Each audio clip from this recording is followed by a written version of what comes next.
Peter Parker wasn't your typical teenager.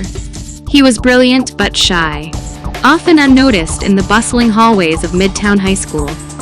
Science was his passion, and he spent countless hours in his room tinkering with gadgets and studying for his future in technology. But that future took a sharp turn one fateful afternoon at a science exhibition when a radioactive spider bit him. At first, nothing seemed to happen. Peter simply brushed it off as a strange occurrence. But later that night, as he walked home through the gritty streets of Queens, he noticed something extraordinary. His senses sharpened. He felt stronger, faster. His fingertips tingled as he scaled a nearby wall with ease. That's when Peter realized he wasn't the same anymore. At first, it was thrilling. The rush of adrenaline as he leaped from rooftop to rooftop, swinging on webs he created from his own makeshift web shooters, was unlike anything he had ever experienced.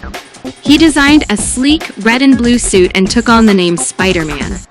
But soon, Peter learned the hard way that with great power comes great responsibility. One night, while showing off his powers at a wrestling match to earn money, Peter selfishly let a thief escape, deciding it wasn't his problem.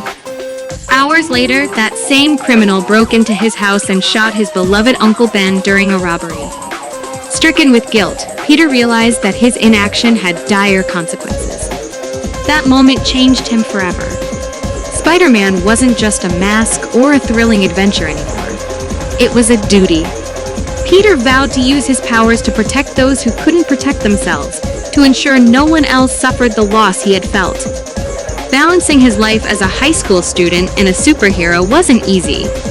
He was constantly late, missing homework, and dealing with the emotional toll of facing villains like the Green Goblin, Dr. Octopus, and the Vulture. Each of them pushed Peter to his limits, threatening not just his life but the lives of those he cared about: Aunt May, his best friend Harry, and the girl he loved, Mary Jane Watson. Despite the challenges, Peter always rose to the occasion. He faced danger head-on, not because he wanted to be a hero, but because he needed to be.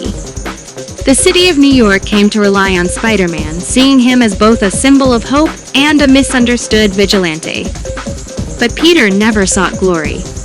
In the quiet moments after the mask came off, he was just a kid trying to figure life out just like everyone else. His greatest strength wasn't his superhuman abilities, but his heart. He knew that no matter how many times he was knocked down, he had to stand back up. Because Spider-Man wasn't just about saving lives. It was about being there when the world needed him most. And as long as there were people to protect, Peter Parker, the amazing Spider-Man, would always be swinging through the streets, ready to do what needed to be done. Want to hear more amazing tales like this? Hit the like button and subscribe for more adventures.